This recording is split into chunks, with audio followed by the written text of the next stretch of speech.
Sir आपके 30 साल के करियर में और इतनी बड़ी जर्नी में आपने 7,500 से ज़्यादा केस अब तक सॉल्व किया है। कोई केस ऐसा है कि जिसे करने के बाद मतलब आपको रात को नींद ही ना आई हो? केस हमने मर्डर का सॉल्व किया था हम्म, पंजाब में। तो उसमें मैंने 2 महीने खुद अंडर कवर का काम किया था। मर्डर हो गया था किसी का। तो आपने जब मना किया मैं रिपोर्ट नहीं शेयर कर रहा हम्म, या मैं वहाँ गया नहीं था, हम्म। आपने जो भी रीजंस दिए, क्या आपको कभी थ्रेट मिली है किसी गवर्नमेंट? डिटेक्टिव का जो काम है वो लीगल है या इनलीगल है इंडिया में? तो डिटेक्टिव्स के ऊपर कोई लॉ नहीं है अभी। अच्छा, तो जब किसी चीज़ के ऊपर लॉ नहीं होता तो वो ना तो लीगल होता है और ना तो इनलीगल होता है, उसको आप कर सकते हैं। आपके पास ये ऑप्शन आपको कैसे लगा कि मुझे ये फील्ड में जाना चाहिए और ये फील्ड मेरे लिए सही हो सकता है? और क्या आपकी फैमिली ने आपको अलाउ किया था इस फील्ड में जब आपने उन्हें बताया आने के लिए? इसमें पुलिस भी इन्वॉल्व रहती है, इसमें होटल वाले भी इन्वॉल्व रहते हैं, क्लब वाले भी इन्वॉल्व रहते हैं, लड़कियां तो इन्वॉल्व होती ही है। लोग लालच की वजह। तो सन्नी कौशल की मूवी है, अभी टी सीरीज़ बना रहा है उसको, तो उसके लिए भी हमारे पास ऑफ़र आया अभी, तो उनके साथ बातचीत चल रही है। बस बहुत सारे टॉपिक्स हैं, जैसे साइबर फ्रॉड हो गया, फोरेंसिक फ्रॉड हो गया, और काफ़ी जो स्टोरीज़ आपने कवर अप की होगी, जो स्पाइक किए होंगे, तो काफ़ी स्टोरी हमें जो कवर अप करनी है। Hello friends, welcome to the podcast real talk with Akash. आज हमारे साथ है इंडिया के one of the most demanding, one of the most famous detective, जिनका नाम है राहुल राय गुप्ता, जिन्होंने अभी तक नेशनल इंटरनेशनल लेवल पे मोर देन 7,500 केसेस को सॉल्व किया है, उनकी मिस्ट्री सॉल्व की है, और जिन्होंने काफ़ी केस सॉल्व करके काफ़ी क्लाइंट्स की हेल्प भी की है, जो एक सर्टिफाइड इंटरनेशनल इन्वेस्टिगेटर भी है। आज वो हमारे बीच में है। आज हम उनके साथ बात करने जा रहे हैं कैसे डिटेक्टिव की जर्नी होती है, कैसे डिटेक्टिव काम करते हैं। तो आज हम स्वागत करते हैं राहुल राय गुप्ता सर का। So welcome Rahul Rai Gupta sir to the podcast. Sir आपका बहुत बहुत स्वागत है हमारे पॉडकास्ट पे। सो पहले तो मैं जानना चाहूँगा सर, कैसे हो आप? मैं बहुत अच्छा हूँ और आपने मुझे बुलाया तो मुझे और अच्छा लग रहा है। Thank you very much. Sir ये तो हमारा सौभाग्य है कि आज आप हमारे पॉडकास्ट पे आए हो और आपने इस पॉडकास्ट की गरिमा बढ़ाई है। सो सर, जैसा कि आपको टैग मिला हुआ है कि मास्टर ऑफ इन्वेस्टिगेशन, आप कैसे देखते हो इस चीज़ को? मुझे अभी आपसे ही पता चल रहा है कि मास्टर ऑफ इन्वेस्टिगेशन का टैग मेरे को मिला है। कहाँ से मिला है मुझे नहीं पता, और आपने कहाँ पढ़ा है वो भी मुझे पता नहीं है, लेकिन अच्छा लग रहा है सुन के। सर मुझे तो गूगल पे मिला था आपके बारे में, you are the master of investigation. आपने मतलब इतने हज़ारों केस सॉल्व किए हैं और you are the one of the most demanding, the most famous investigator in India. तो सर आप कैसे देखते हो इस चीज़ को, और आपकी जर्नी कैसे स्टार्ट हुई इन अ फील्ड ऑफ डिटेक्टिव? देखिए, मेरा कोई इरादा नहीं था इन्वेस्टिगेटर बनने का या फील्ड एजेंट बनने हुँ, का। तो मैं एक्सीडेंटली इस हुँ, प्रोफ़ेशन में आया। मैं कुछ और बनने आया था दिल्ली, बट उस प्रोफ़ेशन में मुझे चांस नहीं मिल पाया। इस वजह से मुझे इस प्रोफ़ेशन में आना पड़ा, क्योंकि मैं नॉवेल्स पढ़ा करता था, तो नॉवेल्स के अंदर मैं जासूसी करैक्टर जो हैं हुँ, उनको हुँ। बहुत अच्छा समझता था और फ़ैसिनेट करता था चीज़ों को। और इसलिए मुझे कभी-कभी लगता था कि अच्छा, इनकी लाइफ़ कैसी होती होगी अगर ऐसा प्रोफ़ेशन चुना जाए। बट मुझे नहीं लगता था कि मैं इतना कैपेबल हूँ या इतना मैं मेरे अंदर कॉन्फिडेंस नहीं था कि मैं ये सब चीज़ें कर सकता हूँ। तो मुझे लगता था कि इसके लिए बहुत सारी नॉलेज की ज़रूरत है, बहुत सारी स्टडी की ज़रूरत है, बहुत सारी स्किल्स की ज़रूरत है। तो बट मैं हमेशा स्टार्टिंग से ही पॉजिटिव रहा हूँ। जब से मैंने अपना कॉलेज जॉइन किया, कॉलेज ख़त्म किया, जब से मुझे करियर बनाने का था कि कुछ करियर बनाना है, तो मैं हमेशा पॉजिटिव रहा। तो पॉजिटिविटी के चक्कर में मुझे लगा कि नहीं, मुझे ट्राई तो करना चाहिए। अगर मेरा एक करियर जो मैं सोच के दिल्ली आया था वो नहीं बन पाया, तो मुझे ये करियर ट्राई करना चाहिए, क्योंकि ये भी मेरा पसंद का है, पैशन है मेरा। और अगर मैं इसमें करियर बनाऊँगा तो हो सकता है कि मैं में कामयाब हो पाऊँ।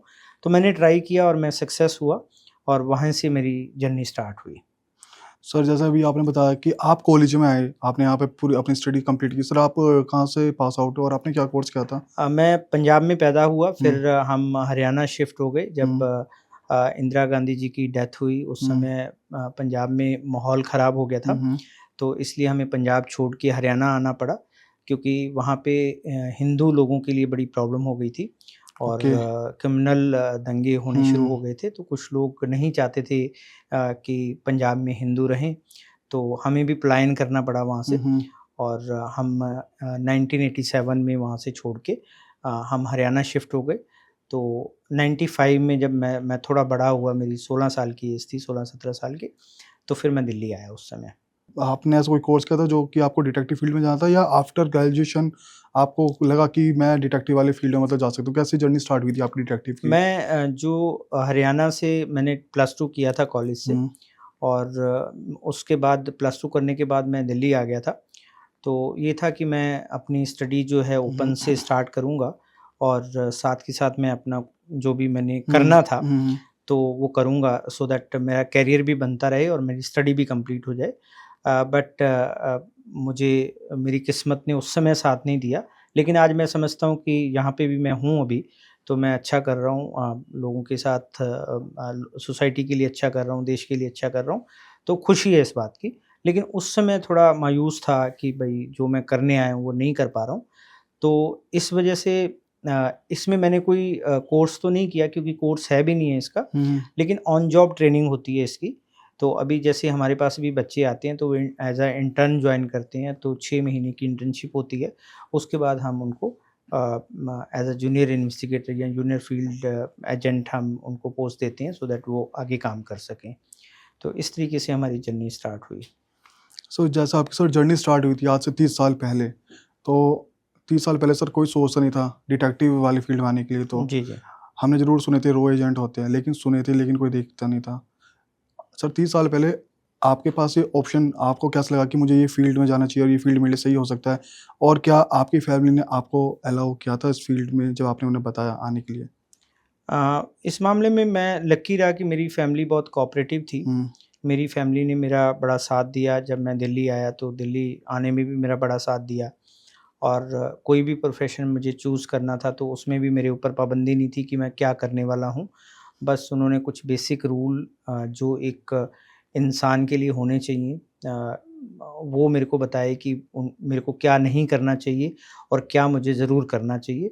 तो वो मैंने गाँठ बाँध ली अपने दिमाग में कि मुझे यही करना है और ये नहीं करना है। तो उस तरीके से मेरी जर्नी स्टार्ट हुई, और मैंने पहला जो काम किया, हुँ, जैसे मैंने बताया कि मैं जासूसी उपन्यास पढ़ता था, तो उसमें जो जासूसी करैक्टर होते थे, वो हीरो होते थे नॉवल के, तो उनको मैं बड़ा पसंद करता था। तो मुझे लगता था कभी-कभार कि अगर मैं ऐसा बन जाऊँ, तो कैसा रहेगा, और क्या क्या मैं ऐसा बन सकता हूँ? बट उस समय उतना कॉन्फिडेंस नहीं था, पता नहीं था, ऐसा लगता था कि इनके अंदर बहुत स्किल्स होते हैं। एक डिटेक्टिव बनने के लिए, एक इन्वेस्टिगेटर बनने के लिए बहुत सारी स्किल्स चाहिए, नॉलेज चाहिए, बहुत सारी एजुकेशन चाहिए, बहुत सारी लैंग्वेज की जानकारी चाहिए। तो बहुत सारी ऐसी हर्डल्स थे दिमाग में, जो मुझे लगता था कि मेरे पास नहीं है ये स्किल्स, तो मैं शायद नहीं कर पाऊँगा। बट एक चीज़ अच्छी थी जो मुझे विरासत में मिली, वो थी पॉजिटिविटी, और पॉजिटिविटी के कारण मैं हमेशा ये सोचता हूँ कि अभी भी मतलब पॉजिटिव हूँ मैं चीज़ों को लेकर के। नेगेटिव साइड मैं कम देखता हूँ, पॉजिटिव से साइड ज़्यादा देखता हूँ चीज़ों की। इस वजह से मुझे लगता था कि ट्राई करने में क्या हर्ज है? ट्राई तो करना चाहिए। हुँ। तो मैंने ट्राई किया और मैं कामयाब हुआ, और आज मैं आपके सामने बैठा हूँ। सर आपने जब ये स्टार्ट किया था तो आपको पता था कि जब डिटेक्टिव ऐसा डिटेक्टिव की क्या रिस्पॉन्सिबिलिटीज़ होती है? इसके अंदर कितना डेंजरस ये कहीं न कहीं जॉब हो सकती है इन किसी न किसी केस में जाके आप कहीं न कहीं प्रॉब्लम फेस भी कर सकते हो। आपको ये सब पता था जब आपने ये जॉब स्टार्ट की, या फिर आपने स्टार्ट करने के बाद में सब कुछ फेस मतलब पता लगाना स्टार्ट हुआ कि इतनी चैलेंजिंग जॉब ये होती है डिटेक्टिव की? थ्योरेटिकल नॉलेज, जैसे मैंने अभी हुँ, बताया कि मैं नॉवेल्स बहुत पढ़ता था, हुँ, थ्योरेटिकल नॉलेज मेरे को बहुत ज़्यादा थी। मेरे को एक-एक चीज़ पता थी, जैसे मैं अभी ड्राइविंग अच्छी कर लेता हूँ, हुँ, मैं हुँ, अपनी कार खुद चलाता हूँ समटाइम। तो मैंने ड्राइविंग कभी सीखी नहीं, ठीक है? तो मैं क्या करता था, जैसे हमने बस में सफ़र करना है, हुँ, तो मैं बस के आगे ड्राइवर के आस-पास बैठता था, तो मैं ड्राइवर को ऑब्ज़र्व करता था कि ड्राइवर बस कैसे चलाता है, कब ब्रेक मारता है, कितना आगे-पीछे करता है गाड़ी को, कैसे लेफ़्ट राइट लेता है, तो मैं बड़ा ऑब्ज़र्व करता था। तो उसी तरीके से जब मैं उपन्यास पढ़ता था, तो मैं उसके अंदर खो जाता था। तो मैं उस दुनिया में पहुँच जाता था कि अच्छा, जासूस क्या कर रहा है? जासूस, जैसे आपने ज़िम्मेदारी की बात की, तो जासूस की क्या-क्या रिस्पॉन्सिबिलिटी हैं? वो कैसे अपने आप को प्रोटेक्ट करेगा, कैसे अपनी सोसाइटी को प्रोटेक्ट करेगा, और कैसे वो सही-गलत में पहचान करेगा? तो ये छोटी-छोटी चीज़ें जो थी, जो छोटे-छोटे स्किल्स थे, ये इनडायरेक्टली मेरे माइंड में आते गए, जो मुझे पता नहीं थे। जो जब मैंने इन्वेस्टिगेशन करना शुरू किया, जब मेरे को इस फ़ील्ड में पहली जॉब मिली, उसके बाद मैंने महसूस किया कि कुछ बहुत सारे स्किल्स ऐसे हैं जो मेरे अंदर ऑलरेडी हैं अभी, तो उनको मैंने यूज़ करना शुरू किया। तो उसी वजह से मैं फिर अपना आगे बढ़ता गया और अपनी कंपनी इसीलिए फ्लोट कर ली मैंने। सर आपको आपका पहला केस कैसे मिला था लाइफ का, और वो केस आपका मतलब आपने कैसे सॉल्व किया था? आप प्लीज़ थोड़ा-सा बताओगे उसके बारे में? मेरा पहला जो केस था, जब मैंने स्टार्ट किया, हुँ, एक कंपनी थी, तो उसमें मैं गया, उसमें वैकेंसी थी हुँ, फील्ड इन्वेस्टिगेटर के हुँ, हुँ, लिए। तो उन्होंने मेरे बारे में जाना, मैंने उनको बताया अपने बारे में, जो जो मैं अभी भी बता रहा हूँ आपको, तो जो सच-सच था मैंने उनको सारा कुछ बताया। हुँ, हुँ, तो उन्होंने कहा कि भई देखो ऐसा है, आपको हम तनख्वाह तो देंगे नहीं, ओके। ठीक है? आप दिल्ली में रहते हो, आप हॉस्टल में रहते हो, तो हॉस्टल का खर्चा दे देंगे आपको, और सामने हलवाई की दुकान है, वहाँ पे 3 टाइम का आपका खाना खा लेना। और उस समय बस का जो पास बनता था वो 50 पता नहीं ₹100 का बनता था। तो उन्होंने कहा जी एक बस का पास, ऑल रूट बस पास बना देंगे आपका डीटीसी का, डीटीसी हाँ। का, तो उसमें आप घूम सकते हो। तो उस समय क्या था कि कैब वगैरह नहीं चलती थी, ऑटो हुँ, वगैरह बहुत ज़्यादा नहीं चलते थे, तो एक बस जो है वो मेन मीडियम होता था ट्रांसपोर्टेशन का। तो मैंने कहा भई और क्या चाहिए? लाइफ़ सेट हो गई, आपको अपनी जेब से तो कुछ खर्च करना नहीं है, घरवालों से माँगने की ज़रूरत नहीं है, तो हुँ, कम से कम ये है कि आपने अपना गुज़ारा तो कर लिया। तो मैं उस सोच का था कि एक बार मैं ट्राई करता हूँ, 6 महीने, साल ये करके देखता हूँ, फिर देखेंगे आगे क्या करना है।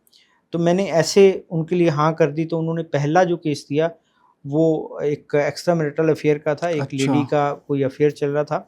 तो उन्होंने कहा कि ये लेडी जो है, दिन में जब हस्बैंड जो है घर से बाहर चला जाता है अपने काम हुँ, पे, तो ये बाहर निकलती है, हुँ, कहाँ जाती है पता नहीं है, और अपने किसी बॉयफ्रेंड से मिलती है और उसकी फ़ोटोग्राफ चाहिए। अच्छा। मेरे को बिल्कुल नॉलेज नहीं थी कि मुझे कैसे करना है, क्या करना है, बट जो हमने नॉवेल्स में पढ़ा था कि कैसे जासूस जो हैं वो पीछा करते हैं लोगों हाँ, का, तो उस आइडिया को लेकर के मैंने वहाँ पे पोजीशन ली। उस लेडी के घर के सामने वो लेडी निकली और उसको फिर मैंने फ़ॉलो किया, फ़ॉलो करके वो चिड़ियाघर आ गई, जो अच्छा। हमारे दिल्ली में हुँ, अभी हुँ, भी है। तो वहाँ पे वो एक बंदे से मिली और वहाँ पे वो 2 ढाई घंटे वो घूमते रहे अपना, और वहाँ पे मैंने उनकी फ़ोटो शूट किया, और शाम को आके मैंने वो पहले उस समय मोबाइल तो होते नहीं थे, कैमरा ही होते थे। कैमरा होते थे, तो हाँ, कैमरा उन्होंने मेरे को दिया हुआ था, तो कैमरे से फ़ोटो खींचे, वो रील वाला कैमरा होता था, तो मैंने दिया उनको फ़ोटो, उन्होंने डेवलप की रील, और उनको बड़ा खुशी हुई कि भई मैंने पहला केस उनका बहुत अच्छे से हैंडल किया और सॉल्व किया। तो उन्होंने मुझे 50 पता नहीं ₹100 उस समय इनाम भी दिया उसका। तो इस तरीके से मेरी जर्नी स्टार्ट हुई बेसिकली। एज़ अ इंसेंटिव आपको पहले जब ₹100 मिले तो बड़ी हाँ। खुशी हुई होगी कि मतलब मैंने। ₹100 बहुत होते थे। ₹100 हुँ, आज की डेट में मान लो 8-10 हज़ार रुपए, 5 हज़ार रुपए ऐसे कुछ। हाँ सर, जब तो मतलब बहुत होते थे अगर मतलब। आप मान लो 20-25 हज़ार रुपए की जॉब कर रहे हो, तो आपको 5 हज़ार रुपए इंसेंटिव मिल जाए तो बहुत बड़ी बात होती बिल्कुल सर, ये तो काफ़ी बड़ी बात है। है। जी। और आपको सर कहीं न कहीं बिलीव भी आ गया होगा कि जो मतलब जिस फ़ील्ड के बारे में मैंने थोड़ा सोचा, वहाँ पे मतलब अपने मैंने करियर परस्यू करने की कोशिश की, और फाइनली अब मतलब मुझे जो इंसेंटिव मिला होगा वो कहीं न कहीं उसने बिलीव तो दिलाया होगा कि अब मैं इस करियर को परस्यू कर सकता हूँ। मेरा पहला केस पॉज़िटिवली मैंने क्लोज़ कर दिया। हाँ, मतलब वो जो हम मतलब सोचते थे कि कर पाएँगे, नहीं कर पाएँगे, कैसे करेंगे, तो वो पहला केस एक बूस्ट मिल गया, एक हुँ, कॉन्फिडेंस आ गया कि हाँ, कर सकते हैं। तो उससे सामने वाले को भी कॉन्फिडेंस आया कि पहला केस दिया, इसने कोई गलती नहीं की उसमें, इसने सक्सेसफुली कर लिया। बस दिमाग में एक चीज़ थी कि हाँ, करना है, मतलब काम जो मिला है, जो टास्क मिला है, हमारी सोसाइटी में जो गलत हो रहा है, तो हम अगर उसमें कोई योगदान दे सकते हैं, कोई अच्छा काम कर सकते हैं, तो हमें करना चाहिए। एज़ अ डिटेक्टिव क्या-क्या स्किल्स की ज़रूरत पड़ती है? जैसा अभी आपने बताया कि मेरे पास कुछ स्किल्स थी और कुछ मतलब मुझे डेवलप मैंने बाद में की। तो कौन-सी स्किल्स, अगर कोई अपना डिटेक्टिव करियर परस्यू करना चाह रहा है, तो कौन-सी जी। स्किल्स उसके पास होनी चाहिए ना बिगिनिंग? मैंने जितना इसके बारे में मतलब पिछले 25-30 साल में स्टडी किया है, अपनी लाइफ को जिया है, बहुत से लोगों के साथ काम किया है, मेरे सीनियर्स रहे हैं, मेरे कोलीग्स रहे हैं, मेरे साथ काम किया जिन्होंने, तो जितना मैंने एक इसके ऊपर मंथन किया तो हुँ। मेरे को 3 चीज़ें लगती हैं कि एक इंसान के अंदर वो 3 चीज़ें अगर है, हुँ। तो वो एक अच्छा फील्ड एजेंट बन सकता है। सबसे पहले तो उसके अंदर एक पैशन होना चाहिए कि हाँ, मुझे ये काम करना है। मतलब अंदर से उसको होना चाहिए, सिर्फ़ वो इसलिए नहीं कि कोई और नौकरी नहीं मिल रही, तो चलो ये काम कर लो। अभी भी जब कोई कैंडिडेट, कोई कोई इन्वेस्टिगेटर हमारे पास आता है जॉब के लिए या इंटर्नशिप के लिए, तो हम उनसे पूछते हैं कि आप ये क्यों करना चाहते हो? इन्वेस्टिगेशन में क्यों आना चाहते हो? तो उसमें हमें 2-3 टाइप के जवाब मिलते हैं। एक तो ये मिलता है कि कोई और नौकरी नहीं मिल रही है, तो इसलिए करना है। एक होता है कि नहीं, यही करना है हमें, ठीक है? तो जो कहते हैं यही करना है, वो हमारे काम के लोग होते हैं। तो पहली शर्त तो ये है कि आपके अंदर पैशन होना चाहिए कि यही करना है आपको, इसमें आपको मज़ा आता है। मैं अब सभी को ये कहता हूँ, अपने वीडियोज़ में भी मैं बोलता हूँ कि जो जिस काम में आपको मज़ा आता है, जो काम आपको अच्छा लगता है, उसमें आप कामयाब हो सकते हो अगर आप उसको अपना प्रोफ़ेशन बना लो तो। कोई भी प्रोफ़ेशन है, कुछ लोग होते हैं उनको गाना पसंद है, तो वो गायक बन सकते हैं, किसी को डांस करना पसंद है तो वो डांसर बन सकते हैं, ठीक है?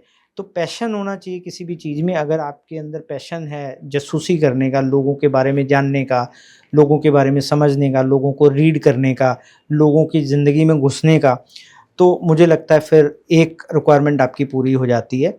और दूसरी रिक्वायरमेंट है कि आपको ब्रूटली हॉनेस्ट होना पड़ेगा। अगर आप ऑनेस्ट हो, तभी आप इस प्रोफ़ेशन में टिक सकते हो, बने रह सकते हो, आगे बढ़ सकते हो। अगर आप अपने धंधे के साथ, अपने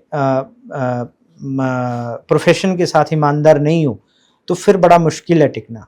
क्योंकि ये प्रोफ़ेशन आपको बहुत बार गलत रास्ते पे डालने की कोशिश करता है। बहुत लोग आपको मिलते हैं जो पैसे का लालच देंगे, बहुत से लोग मिलते हैं जो अपोज़िट सेक्स होते हैं, जो आपको डाइवर्ट करने की कोशिश करेंगे, आपका फ़ायदा उठाने की कोशिश करेंगे, अपने तरीके से आपको यूज़ करने की कोशिश करेंगे। लेकिन आपको देखना है कि आपको आपका एम क्या है? आपको किस तरफ जाना है? आपको कौन-सा रास्ता पकड़ना है? तो वहाँ पे अगर आपने अपने मन को जीत लिया, क्योंकि मन बड़ा चंचल होता है, वो आपको अ, ऐसी चीज़ों के प्रति अट्रैक्ट करता है। तो अगर वहाँ पे आपने अपने मन को जीत लिया, तो आप आगे बढ़ सकते हो। तो इसलिए ऑनेस्टी बहुत ज़रूरी है अपने पेशे के साथ, अपने प्रोफ़ेशन के साथ। डिटेक्टिव मतलब जो भी आप काम कर रहे हो उसके साथ, या जिसके लिए भी काम कर रहे हो उसके प्रति आपको ईमानदार होना पड़ेगा। और तीसरा है हार्ड वर्किंग। अगर आप हार्ड वर्कर हो, लेबोरियस हो, आप मेहनत कर सकते हो, आप घड़ी देख के काम नहीं करते हो, अगर आप 24 घंटे काम कर सकते हो, 48 घंटे काम कर सकते हो, अगर आप बिना खाए पिए रह सकते हो, तो आप इस प्रोफ़ेशन के लिए फ़िट हो। तो ये 3-4 क्वालिटी, जो मिनिमम क्वालिटी चाहिए एक इन्वेस्टिगेटर में, तो ये मिनिमम होनी चाहिए। लेकिन ये लोगों को बड़ा मतलब लोग फ़िल्म देखते हैं, बादशाह फ़िल्म देखते हैं, शाहरुख हुँ। खान की, लोग एक था टाइगर देखते हैं, रॉ एजेंट की, सलमान खान साहब की। तो उससे फ़ैसिनेट होके कि देखो जी वो कहाँ-कहाँ घूम रहा है, विदेशों में घूम रहा है, यहाँ जा रहा है, वहाँ जा रहा है। हम भी घूमते हैं, हमें भी मौके मिलते हैं कि हम विदेश जाएँ, काम करें वहाँ पे, लेकिन हम अपने काम के लिए जाते हैं। लेकिन काम इतना आसान नहीं होता, काम के साथ कुछ चैलेंजेस होते हैं। जब आपको कुछ राइट्स मिलते हैं, उसके साथ आपको रिस्पॉन्सिबिलिटी भी मिलती है। तो आप अपने राइट्स को कैसे इस्तेमाल करोगे ताकि आप अपनी रिस्पॉन्सिबिलिटी को पूरा करते रहो।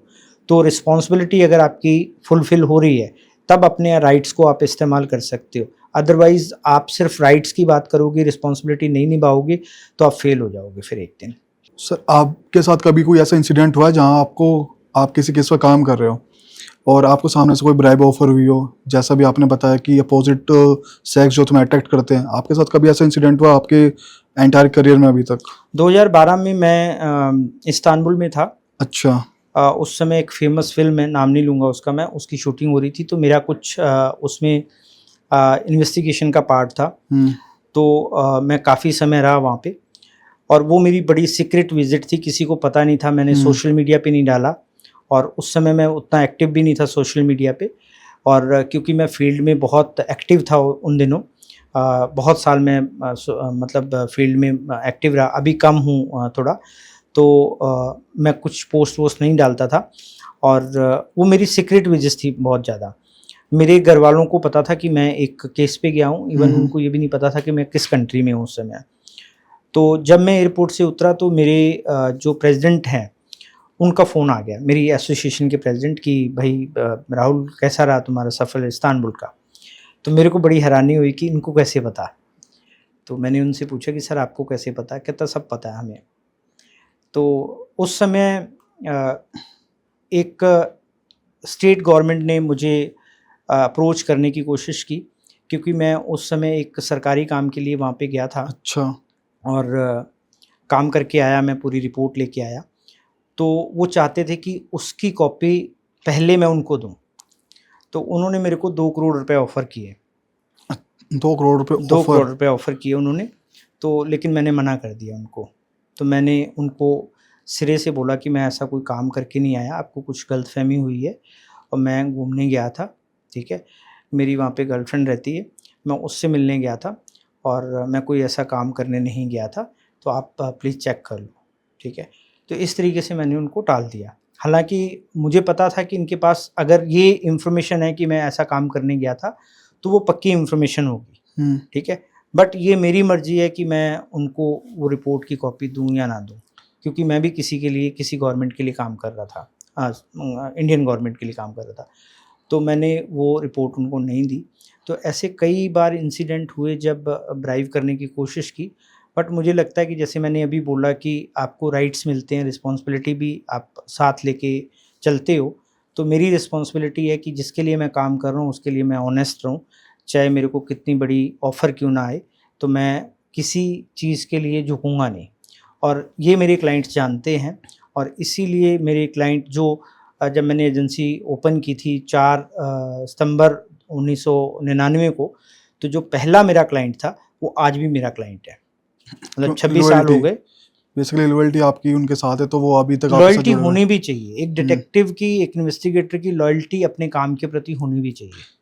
सर, जैसा भी आपने इस्तांबुल वाले केस के बारे में बात की, तो आपको सेंट्रल गवर्नमेंट की तरफ से अपॉइंट किया गया था उस केस के लिए? नहीं, अभी मैं किसी गवर्नमेंट का नाम नहीं नहीं, लूँगा। किसी भी गवर्नमेंट के हाँ। लिए आपको किसी गवर्नमेंट ने अपॉइंट किया था कि इस केस पे आपको वहाँ जाना है, जी, जी। और आपको किसी स्टेट गवर्नमेंट ने ऑफर किया था कि रिपोर्ट पहले वो आपको सबमिट कर दें। अगर गवर्नमेंट है, डेफिनेटली उनके पास कोई ना कोई तो सोर्सेस होंगे कि आप वहाँ पे गए थे। तो आपने जब मना किया, मैं रिपोर्ट नहीं शेयर कर रहा या मैं वहाँ गया नहीं था, आपने जो भी रीजंस दिए, क्या आपको कभी थ्रेट मिली है किसी गवर्नमेंट, मतलब डेफिनेटली गवर्नमेंट के तो अच्छे खासे कॉन्टैक्ट्स होता है, वो कोई थ्रेट मिली है इस चीज़ पे?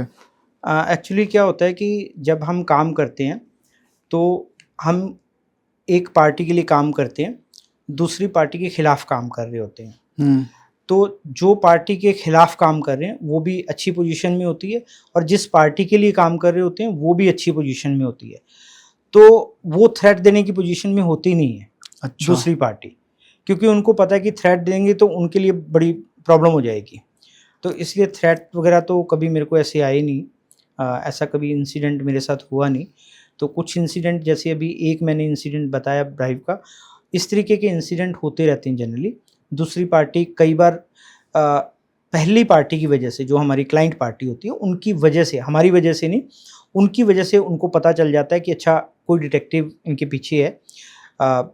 हो सकता है कि वो उनकी रिकॉर्डिंग कर रहे हों, हो सकता है उनके फ़ोन को चेक कर रहे हों, हो सकता है उनकी ईमेल हैक कर ली हो सकता है उनका कोई सिस्टम हैक कर लिया हो, या अपना कोई बंदा प्लांट किया हो, या आसपास ऐसे कई इंसिडेंट 1-2 बार ऐसे हुए मेरे साथ कि जो मेरे साथ उनका मैनेजर बन के आया है, वही अपोजिट पार्टी को इन्फॉर्मेशन दे रहा है। अच्छा, मतलब आपके पीछे डिटेक्टिव के पीछे डिटेक्टिव नहीं, बेसिकली? डिटेक्टिव के पीछे डिटेक्टिव नहीं, इसको ऐसे कह लो कि उनकी इन्फॉर्मेशन जो है, जो मेरे को हायर करने आया पर्सन, उसके साथ में जो बंदा आया है, उसने अपोजिट पार्टी को, जिसको मैंने मतलब इन्वेस्टिगेट करना है, उसको पहले से इन्फॉर्मेशन मिल गई कि मैं उसको इन्वेस्टिगेट करने वाला हूँ।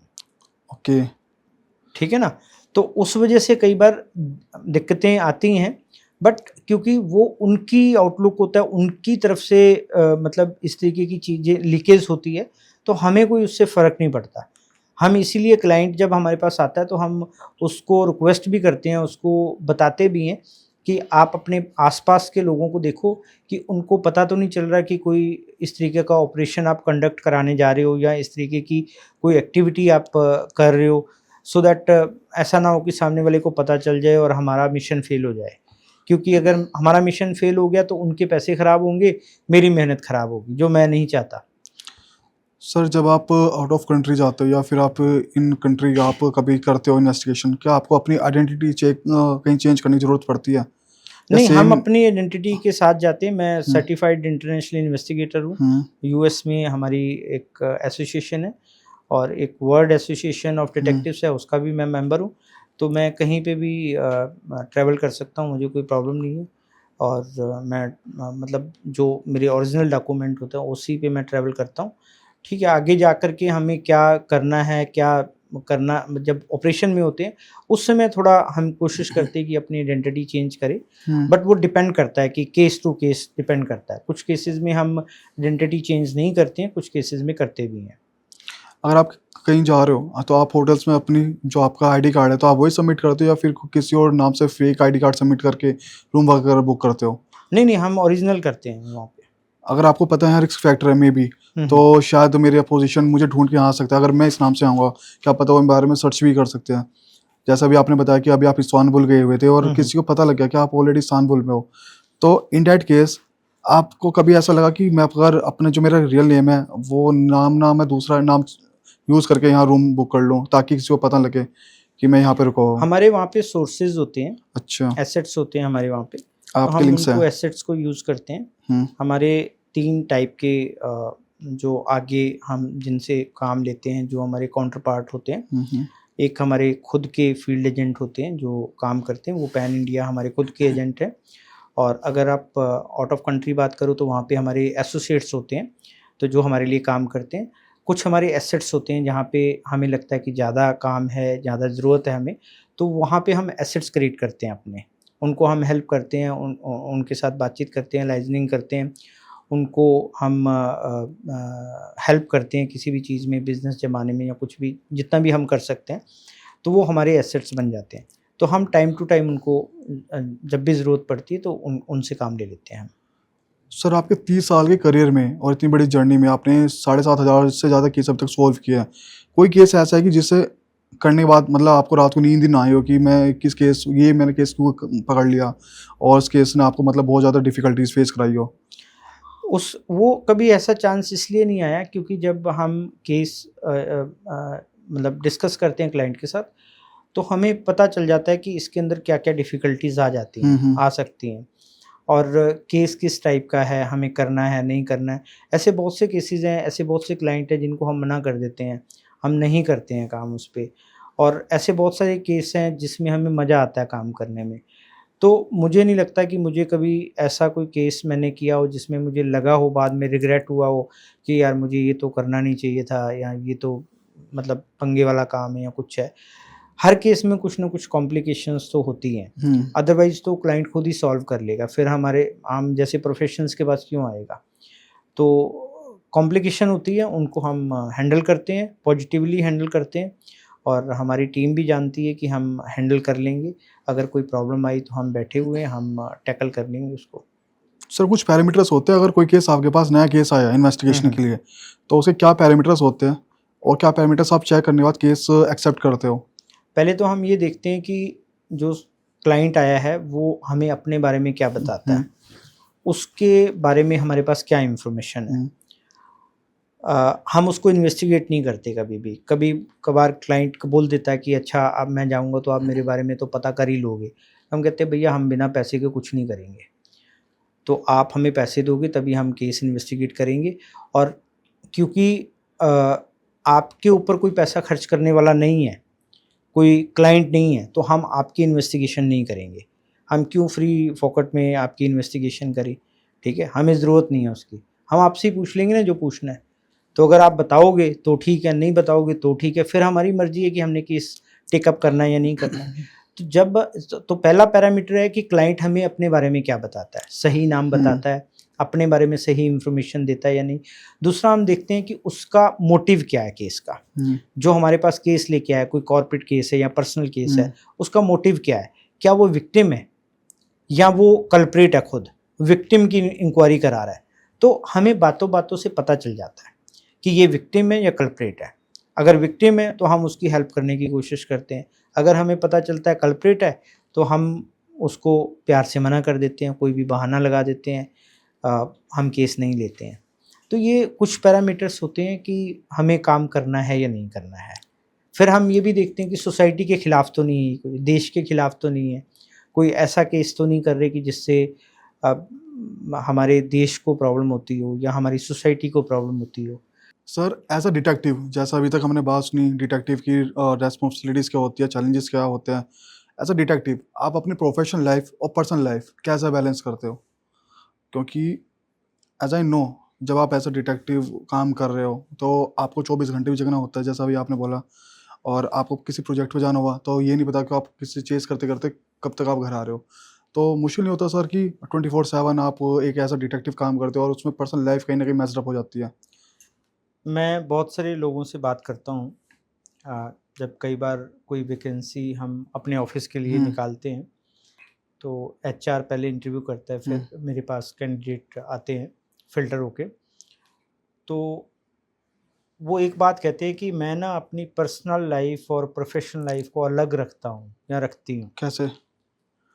तो मैंने इस पे थोड़ा सा रिसर्च भी किया हम्म। कि हमारे पास 24 घंटे होते हैं, बिल्कुल। 24 घंटे में हम 8 से 10 घंटे काम करते हैं और करीब 6 घंटे से 8 घंटे तक हम सोते हैं, और 3-4 घंटे हम ऐसे बेकार कर देते हैं अपने फालतू के कामों में, या तो कोई टीवी देख लिया या सीरीज़ देख ली या इधर उधर घूम लिए, तो प्रोडक्टिव टाइम नहीं होता हमारे पास। तो अगर हम ऑफिस नहीं जाएंगे तो हमें रात को नींद कैसे आएगी, हम अच्छा काम नहीं कर पाएंगे अगर, तो हमें नींद कैसे आएगी? अगर हम रात को अच्छे से सोएंगे नहीं तो अगर सुबह ऑफिस जाना है तो ऑफिस में काम कैसे करेंगे? ये सिंपल सा लॉजिक है कि आपकी पर्सनल लाइफ आपका सोना हो गया और आपकी प्रोफेशनल लाइफ आपका काम हो गया, सुबह आप ऑफिस जाते हो। तो ये दोनों एक ही सिक्के के दो पहलू हैं, पर्सनल लाइफ और प्रोफेशनल लाइफ। अगर आपकी पर्सनल लाइफ अच्छी नहीं है तो प्रोफेशनल लाइफ अच्छी नहीं हो सकती, अगर प्रोफेशनल लाइफ अच्छी नहीं है तो आपकी पर्सनल लाइफ अच्छी नहीं हो सकती। वाइस वर्सा है, हाँ, इम्पैक्ट वाइस तो वर्सा डलेगा। है, हाँ। ठीक है, एक दूसरे के साथ जुड़े हुए हैं। तो अगर जो ये लोग कहते हैं कि मैं अलग रखता हूँ या रखती हूँ, तो मुझे लगता है कि उनको पता ही नहीं है कि पर्सनल लाइफ क्या है, उनकी प्रोफेशनल लाइफ क्या है, या उनको ज़िंदगी के बारे में ज़्यादा अभी पता नहीं है, ठीक है। क्योंकि जो भी आप काम करते हो, मान लो एक एयर होस्टेस है, अब उसकी फ़्लाइट कभी भी हो सकती है, रात को 2 बजे भी हो सकती है, सुबह 5 बजे भी हो सकती है, दोपहर को 2 बजे भी हो सकती है। तो उसकी पर्सनल लाइफ क्या रह गई? अगर उसका पति है, उसने शादी कर ली और उसका पति कोई बिज़नेस करता है, जो सुबह 9-10 बजे घर से जाता है और शाम को 7-8 बजे आ जाता है, तो उसको तो शाम को बीवी घर चाहिए, लेकिन बीवी तो फ्लाइट में है, तो उसकी पर्सनल लाइफ तो कोई रह नहीं गई, ना लड़की की ना लड़के की। तो वो कैसे मैनेज करेंगे? तो वो मैनेज कैसे करते हैं? आपस में बातचीत करके आपसी अंडरस्टैंडिंग में वो मैनेज करते हैं चीज़ों को, ठीक है। उसी तरीके से जो बहुत फ्रीक्वेंट ट्रैवल करते हैं लोग, वो भी आप अपना ऐसे ही करते हैं मैनेज। बहुत सारे कॉर्पोरेट्स में बहुत हेक्टिक वर्क होता है, ठीक है, वो भी ऐसे ही मैनेज करते हैं। तो पर्सनल लाइफ जो है वो प्रोफेशनल लाइफ के साथ चलती है और प्रोफेशनल लाइफ जो है पर्सनल लाइफ के साथ चलती है। ये इन दोनों को अलग-अलग नहीं किया जा सकता और ये अलग-अलग देखा भी नहीं जा सकता इसको। अगर आप अच्छी जॉब करते हैं तो आप अच्छे घर में रह सकते हैं, अच्छा खाना-पीना खा सकते हैं, अच्छी जगह घूम सकते हैं, तो आपकी पर्सनल लाइफ बेहतर हो सकती है। लेकिन अगर आपकी जॉब अच्छी नहीं है, तो आपके पास जो है फंड्स की कमी होगी, आपके पास पैसा उतना नहीं होगा, तो आप अच्छी जगह नहीं जा सकते घूमने के लिए, अपनी पर्सनल लाइफ को ज़्यादा एन्जॉय नहीं कर सकते।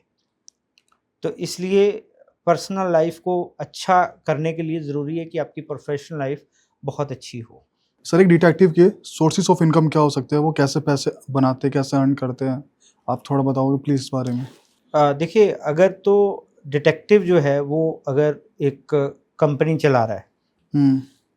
तो ज़ाहिर सी बात है कि क्लाइंट आएगा, क्लाइंट आ रहे वो ठीक है, वो प्रोजेक्ट मिल पैसा रहे पे हैं। कर रहा हाँ। है, फीस ले रहे हैं वो, तो फीस उनका मेन सोर्स ऑफ इनकम है। हम्म।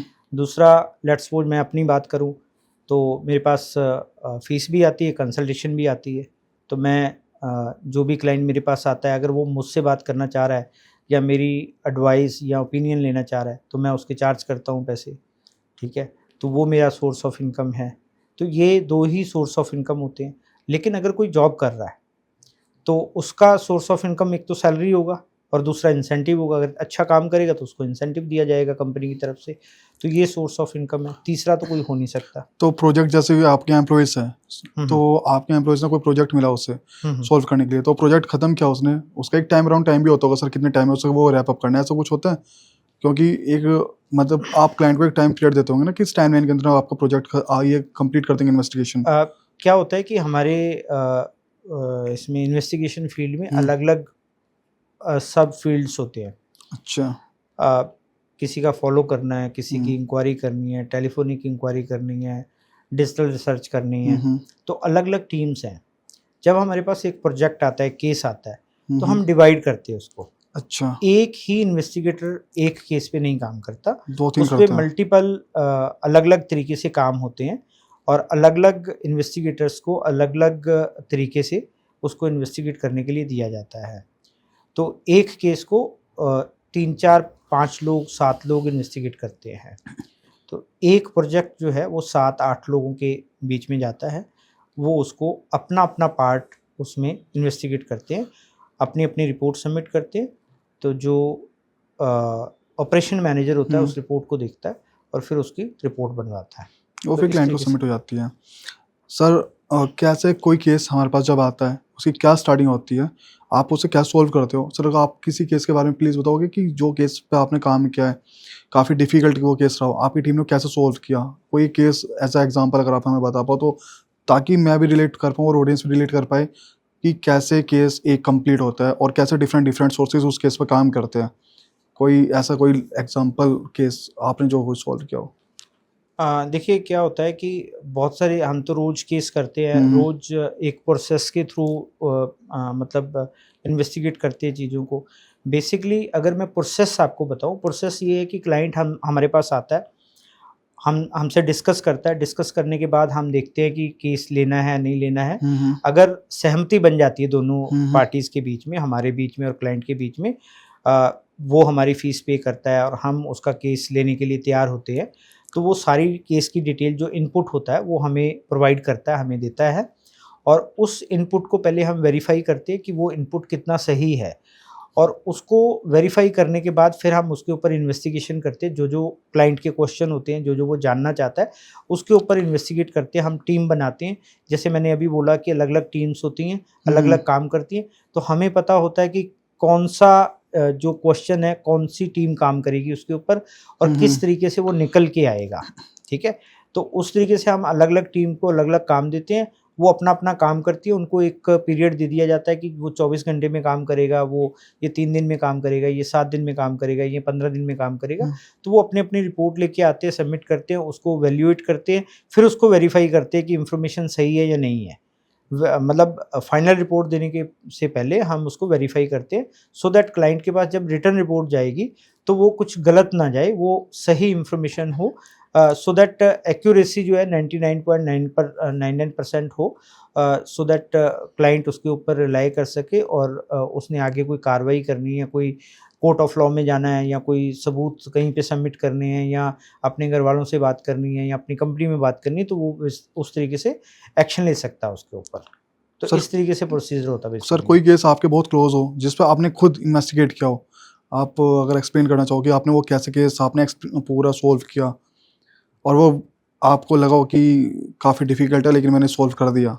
ऐसा कोई केस आपकी पूरी लाइफ़ में ऐसा कोई केस आया हो? बहुत सारे केसेस हैं जो हमने सॉल्व किए हैं, खुद सॉल्व किए हैं। जैसे मैं 95 से इस प्रोफ़ेशन हुँ। में हूँ, तो 5 साल मैंने अलग-अलग कंपनीज़ में जॉब की और डिटेक्टिव कंपनी में। और जॉब करने के बाद जब मैंने 99 में अपना बिज़नेस स्टार्ट किया इन्वेस्टिगेशन का, तो मैं उस समय वन मैन आर्मी हुआ करता था और मैं खुद ही केस सॉल्व करता था, खुद ही क्लाइंट से बात करता था, खुद ही केसेस पे जाता था, खुद ही रिपोर्ट बनाता था कैफ़े में बैठ कर के। तो हमने शुरुआत मतलब अकेले से की और धीरे-धीरे लोग आते गए हमारे साथ, हम उनको आज़माते गए और वो हमारे साथ जुड़ते गए। तो अब अच्छी खासी टीम है हमारे पास और केस तो बहुत किए हैं मैंने, लेकिन इंटरेस्टिंग केस भी मतलब कुछ ही होते हैं जहाँ पे आपको लगता है कि बहुत मज़ा भी आ रहा है, बहुत अच्छा भी लगा आपको सॉल्व करके। तो इसी तरीके से एक केस हमने मर्डर का सॉल्व किया था पंजाब में, तो उसमें मैंने 2 महीने खुद अंडर कवर का काम किया था। अच्छा। और उस केस में एक सुबह 4 बजे मर्डर हो गया था किसी का और पता नहीं चला कि किसने किया, क्या किया। तो पुलिस के पास गया केस। पुलिस आपको पता है कि बहुत बिज़ी रहती है और वो उतना काम कई बार नहीं कर पाती है और क्योंकि उनके पास ओवरलोड केसेस होते हैं। तो 2-3 महीने गुज़र गए थे, पुलिस कुछ कर नहीं पाई उसमें, किसी को उन्होंने अरेस्ट किया बहुत से लोगों को, लेकिन वो एविडेंस के अभाव में छूट गए, उनको ज़मानत मिल गई कोर्ट की तरफ से। तो कुछ कंक्रीट कुछ मिल नहीं रहा था। तो जो विक्टिम थे, विक्टिम ने हमारी एजेंसी को अप्रोच किया, मुझे अप्रोच किया और हमने उस केस पे काम करने का मन बनाया कि हम इस पे काम करते हैं, बड़ा इंटरेस्टिंग केस है। तो उसमें मैं लुधियाना 2 महीने रहा और अंडर कवर बन के रहा मैं वहाँ पे। आपने कोई रोल प्ले किया था? मैंने, हाँ, मैं वहाँ पे उनके घर पे रहा और उनके घर पे उनका जो खेती-बाड़ी वो करते थे, उनके साथ में एज़ अ हेल्पर का मैंने काम किया वहाँ पे। और काम करने जो के क्लाइंट थे दौरान आपके या नहीं, क्लाइंट के साथ नहीं, जो जिनके ऊपर अपोजिट डाउट पार्टी था, थी, जिनको डाउट डाउटफुल था पार्टी। कि ओके। इनमें से कोई हो सकता है। अच्छा। तो हम उनकी बातें भी रिकॉर्ड करते थे, बहुत सारी चीज़ें करते थे जो मैं अभी बता नहीं सकता आपको। तो हमने पूरा प्रोसेस फॉलो किया अंडर कवर ऑपरेशन करके।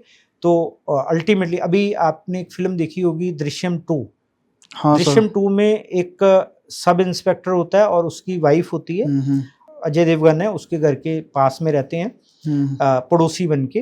तो वैसा रोल हमने प्ले किया और फ़िल्मों में तो दिखाते ही हैं खैर, तो वो हम रियल ज़िंदगी में उसको जीते हैं। तो हमने उस तरीके का एक अंडर कवर ऑपरेशन किया, उनकी बातें रिकॉर्ड की, जैसे वो उसमें दिखा रहे हैं कि वो बग लगाए हुए हैं, वो रिकॉर्ड कर रहे हैं वो सारी चीज़ें। तो उस तरीके से हमने रिकॉर्ड की, तो वो एज़ अ प्रूफ भी कोर्ट में एविडेंस के तौर पे भी काम आया और बाद में वो लोग पकड़े भी गए। और इस तरीके से वो केस मेरा मर्डर का एक इकलौता केस था जो मैंने सक्सेसफुली अकेले हैंडल किया। कितने दिनों में सोल्व कर दिया था सर वो केस आपने? वो करीब मेरे को 1.5 महीना लगा था उसमें। तो सर जब तो सोर्सेस भी नहीं होते थे, डिवाइस भी नहीं होती थी रिकॉर्डिंग वगैरह की, टेक्नोलॉजी बहुत कम थी, टेक्नोलॉजी कम थी वहाँ तो पे। आप टेप रिकॉर्डर जो वो हाफ एन आवर कुछ 1 घंटे की ऐसी रिकॉर्डिंग होती थी पहले, तो आपने वो यूज़ करते थे या और कोई डिवाइस बग थी? तो शुरू से ही आते ही हैं, बग आते हैं, तो बग की अभी टेक्नोलॉजी चेंज हो गई है। अच्छा। बग तो शुरू से ही आते हैं, छोटे-छोटे बग्स होते हैं, हाँ। तो आम लोगों की पहुँच से थोड़ा दूर होते हैं क्योंकि बहुत एक्सपेंसिव भी होते हैं। तो जितनी भी सीक्रेट एजेंसीज़ हैं, गवर्नमेंट की है या बाहर की एजेंसीज़ हैं, उनके पास होते हैं, ज़्यादातर मोसाद के पास, सीआईए के पास या रॉ के पास होते हैं। तो उस तरीके के गैजेट्स अगर आपकी पहुँच है और आप उनको यूज़ करना जानते हैं, जैसे मैंने आपको पहले बोला कि पैशन अगर आपके अंदर है, तो आप ऐसी चीज़ें ढूँढ लेते हैं।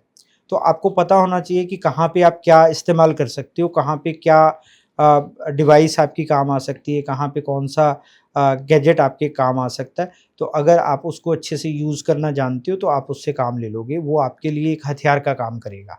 तो वही हमने किया, हमने खुद भी मेहनत की, लेकिन हमने टेक्नोलॉजी की भी हेल्प ली उसमें और हमने केस सॉल्व किया वो। तो सर जैसे कि डिटेक्टिव को हायर करना एक लीगल एक्टिविटी है इंडिया में, या फिर इलीगल, लाइक वो लीगलाइज जो आप एविडेंस वो देते हो, वो कोर्ट में सबमिट करते हो, वो लेबल एविडेंस होते हैं, इसके कोर्ट एक्सेप्ट करता है उन्हें? इसके 2 पार्ट हैं। पहला पार्ट है कि डिटेक्टिव का जो काम है वो लीगल है या इल्लीगल है इंडिया में। तो डिटेक्टिव्स के ऊपर कोई लॉ नहीं है अभी।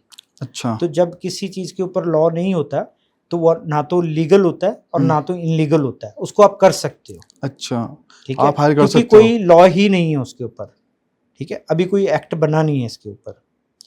दूसरा है कि जो एविडेंस हम देते हैं वो कोर्ट में वैलिड होते या नहीं, कोर्ट मानती है उनको या नहीं मानती है, तो वो देखा जाता है कि एविडेंस क्या है। तो एविडेंस अगर मानने लायक होते तो वो मानती है। इससे कोई फ़र्क नहीं पड़ता कि वो किसी डिटेक्टिव एजेंसी ने दिए हैं या आपने खुद जुटाए हैं। तो जो भी हम एविडेंस देते हैं, क्योंकि हमें पता है कि कोर्ट्स के बारे में भी पता है, कोर्ट ऑफ लॉ के बारे में भी पता है, एविडेंस एक्ट के बारे में भी पता है, वो हमने पढ़ा हुआ है। तो इसलिए जो भी हम एविडेंस देते हैं वो कोशिश करते हैं कि कोर्ट में वैलिड हों और क्लाइंट को उसका फ़ायदा मिले। तो मतलब कोर्ट बेसिकली एक्सेप्ट कर लेते हैं अगर वो एक्सेप्टेबल है कहीं ना कहीं तुम्हारे एविडेंस। हाँ, एक्सेप्टेबल होते हैं। तो सर जैसे आपने लुधियाना वाला केस सोल्व किया जी। और आपको हायर किया, ठीक है, क्लाइंट ने हायर किया, तो ये चीज़ मतलब पुलिस वालों ने क्रॉस क्वेश्चन नहीं किया कि आप मतलब कैसे यहाँ 1.5 महीने से रह रहे थे आपसे, मतलब कोई क्रॉस क्वेश्चन हुए इस चक्कर में कि उनको सबूत कौन कहाँ से है? बताएगा मैं 1.5 महीने से वहाँ पे रह रहा था? नहीं। नहीं, देखिए जो हमारी मॉडस ऑपरेंडी होती है वो किसी को पता नहीं होती, वो तो मैं अभी बता रहा हूँ, क्योंकि वो सालों गुजर चुके हैं। अभी कोई उसका फ़ायदा भी नहीं है कि कोई उसके ऊपर बात भी करेगा, क्योंकि मैंने किसी का नाम नहीं लिया यहाँ पे, ठीक है? तो उसका कोई फ़ायदा भी नहीं है। तो लेकिन क्या होता है कि जब हम एविडेंस देते हैं, जैसे हमने रिकॉर्डिंग दी, ऑडियो रिकॉर्डिंग दी, ऑडियो जब कोई क्रिमिनल एक्टिविटी होती है तो उसमें ऑडियो रिकॉर्डिंग भी एक एविडेंस के तौर पे काम करती है। हाँ, वो प्राइमरी एविडेंस नहीं होता, लेकिन सर्कमस्टांसेस एविडेंस होता है। अगर वो रिकॉर्डिंग में बोल रहे हैं कि हाँ इस तरीके से हुआ, ऐसे हुआ, वैसे हुआ, तो उनकी बातों को मद्देनज़र रखते हुए उसके ऊपर और प्रोब की जा सकती है, उसके ऊपर और इन्वेस्टिगेशन की जा सकती है। तो अगर पुलिस उसके ऊपर इन्वेस्टिगेशन करती है या उनको बुलाती है क्वेश्चनिंग के लिए, तो वहाँ पे निकल के आ जाता है मामला। क्योंकि कोर्ट भी यही करेगी, जब एविडेंस एक्ट पे, एविडेंस के स्टेज पे मामला आएगा, तो वहाँ पे जो विक्टिम पार्टी है उनका वकील ये साबित कर देगा कि ये ऑडियो जो है ये सच्चा है। अगर सामने वाला वकील इसको डिफेंड करता है कि नहीं ये तो गलत है वीडियो, तो उसको उसके लिए फोरेंसिक जांच होनी चाहिए। फोरेंसिक जांच होती है, उसमें फोरेंसिक में रिपोर्ट आ जाती है कि हाँ जी वीडियो के इस ऑडियो के साथ कोई छेड़छाड़ नहीं की गई है, ये कोई ऐसा बनाया नहीं गया, ये ओरिजिनल वॉइस है। और क्योंकि जो कल्प्रेट होते हैं उनके वॉइस सैंपल भी लिए जाते हैं, तो सैंपल के साथ उसको मिलाया जाता है। तो उनकी अगर रिपोर्ट पॉजिटिव आ जाती है कि ये ठीक है, तो उसको कोर्ट मान लेती है। वो तो बल्कि और एविडेंट हो गया कि हाँ ठीक है, ये इन्हीं का ऑडियो है और इन्होंने ये बोला है। तो इस तरीके से एविडेंसेस काम करते हैं बेसिकली। सर जैसे कि एज अ डिटेक्टिव, तो जैसे कि आपकी टीम काम करती है, तो आपकी team same face same here style के साथ जाती है या फिर कोई गेटअप वगैरह चेंज करके वो जाते हैं किसी केस को इन्वेस्टिगेट करने के लिए? क्योंकि आफ्टर ऑल उनकी एक पर्सनल लाइफ भी है प्रोफेशनल लाइफ के बाद, और उन्हें किसी ने पहचान लिया तो उनके लिए रिस्क फैक्टर है काफ़ी हद तक, उनकी फैमिली के लिए भी रिस्क है कहीं ना कहीं, तो कि हमें पहचान लिया और सामने वाला अगर पार्टी ऐसी हुई कि उसे लगा कि ये मेरे पीछे क्यों लगा हुआ है, मेरी इन्वेस्टिगेशन क्यों कर रहा है, तो रिस्क फैक्टर तो है ना कहीं ना कहीं सर। तो वो क्या गेटअप वगैरह चेंज करे जाते हैं? जब हम स्पाइंग वर्ड की बात करते हैं, स्पाइंग वर्ड क्या है? अगर कोई बंदा पहचाना गया तो वो उस केस के लिए पर्टिकुलरली ख़त्म हो गया। अगर वो बार बार पहचाना जाता है तो इट मीन्स कि वो अच्छा इन्वेस्टिगेटर नहीं है, अच्छा फील्ड एजेंट नहीं है। अच्छा फील्ड एजेंट वही है जो अपनी पहचान छुपा के रखता है, जो अपना चेहरा छुपा के रखता है, जो अपनी आइडेंटिटी छुपा के रखता है। अगर वो सामने ही आ गया, लोगों ने उसको देख ही लिया, या ख़ास करके जिसके ऊपर इन्वेस्टिगेशन की जा रही है उसी ने उसको पहचान लिया, तो फिर तो कोई मतलब नहीं बनता उसके इन्वेस्टिगेटर होने का। तो इसलिए जितने भी इन्वेस्टिगेटर होते हैं, जब हम उनको परमानेंट जॉब देते हैं तो ये सारी चीज़ें चेक करते हैं कि वो अपने आप को सीक्रेटिव कैसे रख सकता है, वो अपने आप को छुपा कैसे सकता है। बहुत सारे ऐसे लोग होते हैं जो बहुत इस तरीके के कपड़े पहनते हैं जो दूर से पहचान में आ सकते हैं। तो हम ट्रेनिंग के दौरान, इंटर्नशिप के दौरान उनको ये भी बताते हैं कि आपको कपड़े कैसे पहनने हैं, आपको ड्रेस कैसी पहननी है, आपको कैप लेनी है नहीं लेनी, आपको स्पेक्स लगाने हैं नहीं लगाने, गॉगल्स यूज़ करने या नहीं करने हैं, और आप जो ड्रेस आपकी होगी वो किस तरीके की होगी, आपकी जो बाइक या स्कूटर होगा वो किस तरीके का होगा। तो ये सारी चीज़ें देखी जाती है। अगर हमें लगता है ये बहुत फ्लैशी बंदा है तो उसको इंटर्नशिप में भी नहीं लिया जाता, क्योंकि वो दूर से पहचान में आ जाएगा। तो इसलिए ये स्टार्टिंग से ही इंटर्नशिप के दौरान ही ये सारी चीज़ें, ये बेसिक्स हैं बेसिकली, कि आप ऐसे नॉर्मल दिखो कि आपको कोई पहचान ही ना पाए, आपके ऊपर नज़र ना जाए। जैसे बहुत कोई हैंडसम लड़का है तो वो इन्वेस्टिगेशन के इतना काबिल नहीं होगा, क्योंकि लोग उसको पहचान देखेंगे, लेंगे, हाँ। पहचान सकते हैं, या बहुत मतलब थोड़ा बहुत नॉर्मल दिखने वाला, क्रूप दिखने वाला पर्सन है तो वो भी पहचाना जाता है। मतलब कोई ऐसी विशेष पहचान नहीं होनी चाहिए आपके चेहरे में, आपकी बॉडी में, जो आपको दूसरों से अलग बनाती हो। तो वो पर्सन जो है ज़्यादा देर तक काम नहीं कर सकता। हाँ, वो कुछ असाइनमेंट ऐसे होते हैं, यहाँ पे आपको अंडर कवर ऑपरेशन करना है, वहाँ पे आप काम उनसे ले सकते हो, या आपको डेस्क जॉब करनी है, डिजिटल इंक्वायरीज़ आपको करनी है, टेलीफोनिक इंक्वायरीज़ करनी है, वहाँ पे वो काम आ सकता है। तो इस तरीके से देखा जाता है कि कौन कहाँ पे काम आएगा, कौन एक्चुअल में फील्ड में जाएगा। सर हाई सिक्योरिटी एरियाज़ में अगर जैसा आप किस चॉइस कर रहे हो और कोई जा रहा है कि हाई सिक्योरिटी एरिया वहाँ पे कि लाइक अपार्टमेंट सोसाइटी हो गई कि जहाँ पे जा सकते हैं कि एक अप्रूवल के बाद ही जा सकते हैं, तो वहाँ पे आप कैसे एंट्री कर पाते हो? वहाँ पे मैंने जैसे पहले आपको बताया हमारे सोर्सेज़ होते हैं। हर सोसाइटी में मतलब नहीं, जैसे हर सोसाइटी में नहीं होते सोर्सेज़, मतलब आपको आगे बनाने पड़ते होंगे। सोर्सेज़ बनाने पड़ते हैं। और मेरे पास जो टीम है, जो फील्ड टीम है, ज़्यादातर जो रॉ से आईबी से रिटायर्ड ऑफिसर्स हो जाते हैं, सब इंस्पेक्टर रैंक के हो जाते हैं, इंस्पेक्टर रैंक के हो जाते हैं, कांस्टेबल रैंक के हो जाते हैं, तो वो मेरे पास आते हैं। मैं उनको एक्सक्लूसिवली मेरे साथ वो काम करते हैं। और करीब-करीब 100 से ज़्यादा मेरे पास लोग हैं इंडिया में जो मेरे लिए काम कर रहे हैं। तो क्योंकि उनका एक्सपीरियंस जो है 15 साल से लेके 30-35 साल तक का होता है, और स्पाइंग का ही एक्सपीरियंस होता है, उन्होंने ज़िंदगी भर यही किया होता है, तो उनको पता है कि क्या-क्या कवर स्टोरीज़ बनानी है ऐसे जा कर के, क्या कैसे-कैसे काम करना है। सबसे पहले तो काम करने के लिए आपका कॉन्फिडेंस अच्छा होना चाहिए कि आप एक सोसाइटी के अंदर जा रहे हो, तो आप किस तरीके से अपने आप को प्रेज़ेंट करते हो। दूसरा, आपके अंदर स्किल्स होनी चाहिए, नॉलेज होनी चाहिए कि आपको क्या बात करनी है, अच्छी कवर स्टोरी होनी चाहिए, और उस अच्छी कवर स्टोरी के लिए आपके अंदर कॉन्फिडेंस भी होना चाहिए। तो अब अगर आपके अंदर अच्छा कॉन्फिडेंस है, तो आप वो काम करके आ जाओगे। अगर अब लेट्स सपोज़ मैं आपको एक एग्ज़ाम्पल देता हूँ कि आप एक सोसाइटी में जा रहे हो, आपके पास मर्सिडीज़ है, ठीक है, आपकी पर्सनैलिटी अच्छी है, तो आप अंदर जाओगे, तो गार्ड आपको सैल्यूट मारेगा और गेट खोल देगा। आपसे पूछेगा नहीं कि आप किससे मिलने आए हो, क्यों मिलने आए हो, क्या है, क्या नहीं है।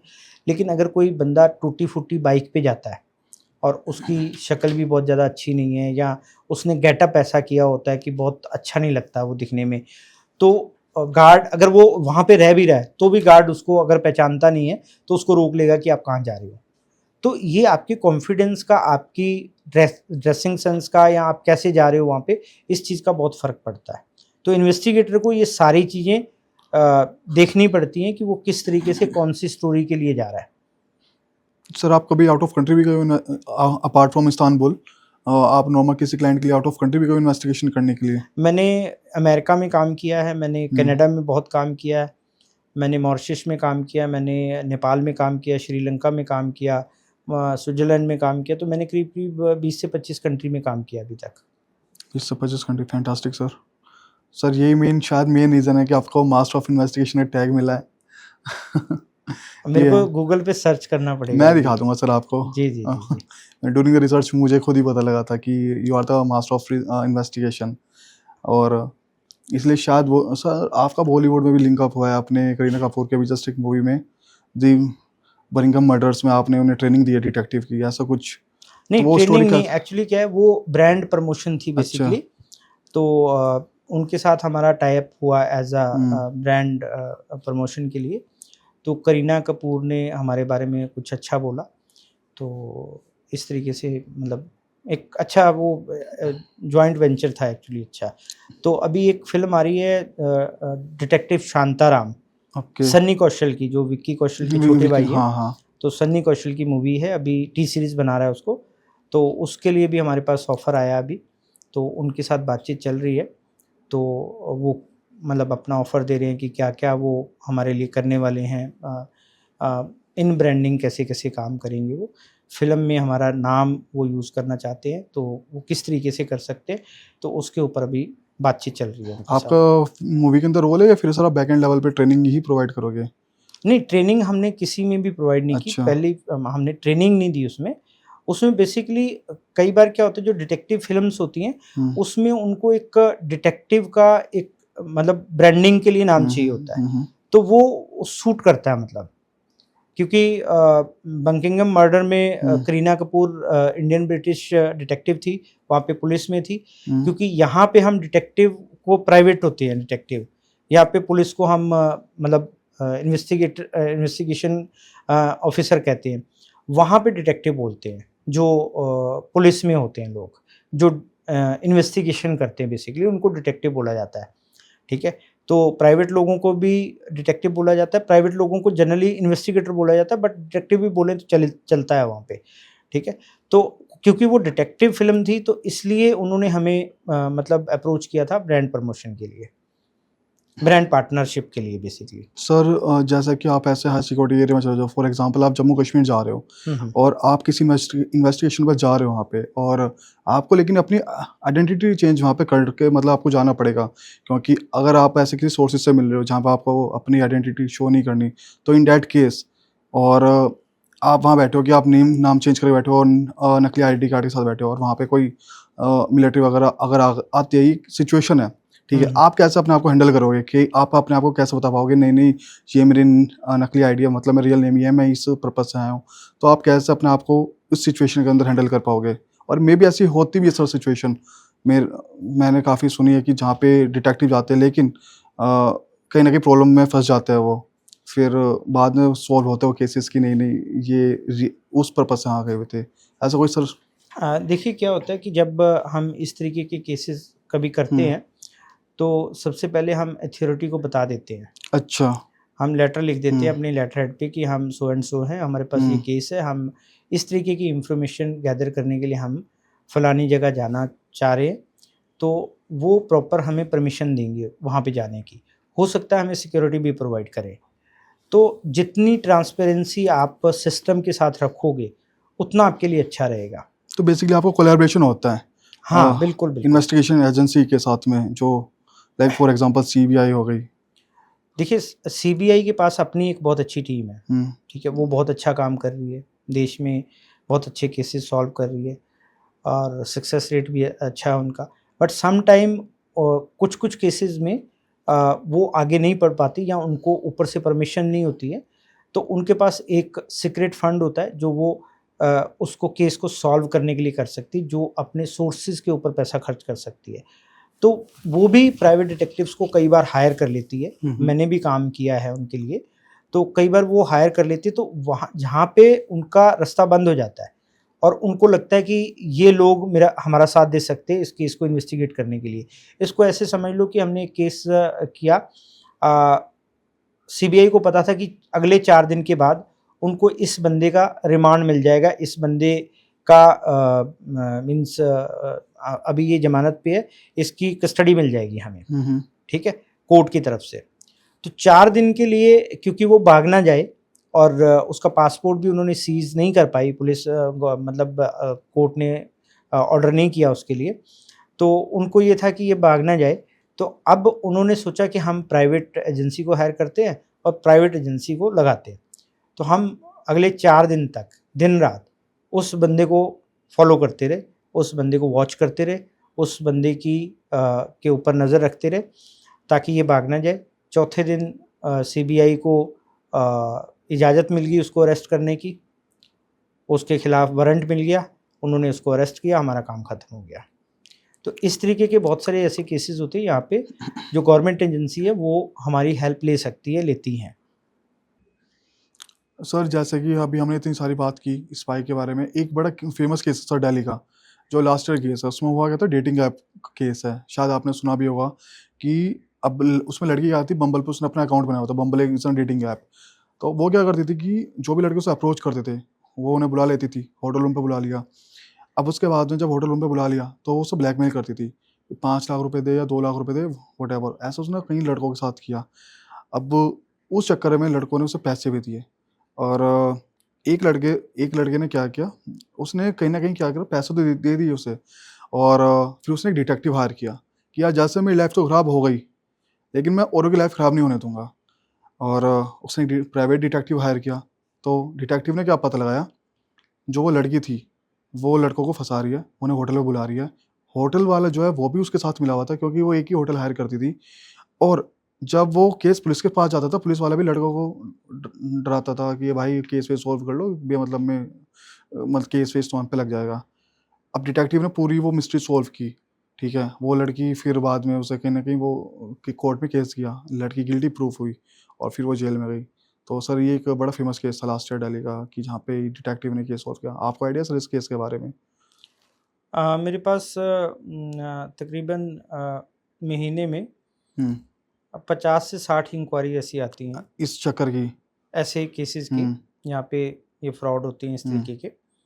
और इसको हम डेटिंग ऐप फ्रॉड्स बोलते हैं। और ये बहुत कॉमन फ्रॉड्स हैं। मेट्रो सिटीज़ में, बॉम्बे में भी होते हैं, कोलकाता में भी होते हैं, बेंगलोर में भी होते हैं, दिल्ली में भी बहुत होते हैं। और मैंने खुद इसके ऊपर बहुत इन्वेस्टिगेशंस की है। और मैंने अपने जो यूट्यूब चैनल है मेरा डिटेक्टिव गुरु का, उस पे भी मैंने बहुत वीडियोस, बहुत रील्स लोगों के लिए बनाई है कि आप ऐसे फ्रॉड से कैसे बच सकते हो। आज से कुछ साल पहले, काफ़ी साल पहले इनफैक्ट, एक फ़िल्म आई थी the train. The train Imran Imran Hashmi Hashmi की, की। हाँ। हाँ, इमरान हाशमी। और उसमें लड़की का नाम मेरे को ध्यान नहीं है। तो वो भी ऐसे ही फँसाती है, ट्रेन में मिलती है और इमरान हाशमी को वो बातचीत करती है, अपना विक्टिमाइज़ मतलब विक्टिम शो करती है और विक्टिम कार्ड खेलती है वो, और उसको होटल लेके जाती है, दोस्ती करती है।